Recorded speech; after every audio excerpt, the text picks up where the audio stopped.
హక్కుల ఉల్లంఘన కిందకి వస్తుందని మీ అందరికీ తెలుసు. ఈ పాయింటే.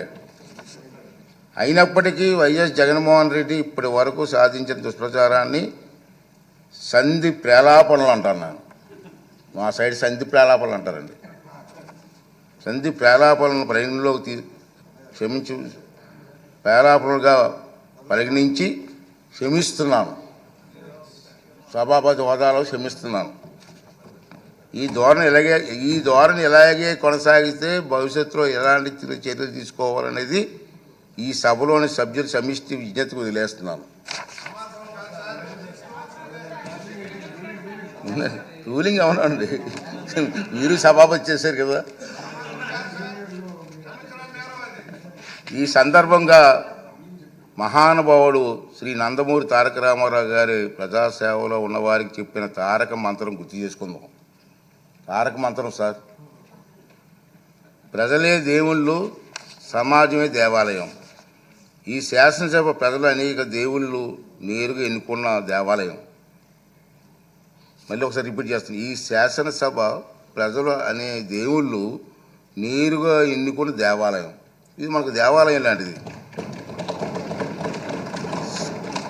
స్పీకర్గా నా బాధ్యత ఈ దేవాలయానికి నేను పూజారిగా పనిచేస్తున్నాను మాత్రమే, అంతే కదండి. దేవుడు తిరస్కరించిన వరాన్ని పూజారి నుండి ఆశించడం ఎంత తప్పు కదండి.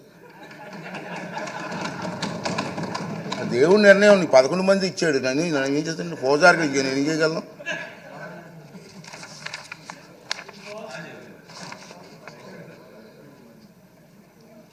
ఈ నియోజకవర్గాల్లో ప్రజలు ఈ సందర్భంగా వాళ్ళ సభ్యులు కూడా రావట్లేదు, మీరు చూస్తూనే ఉన్నారు.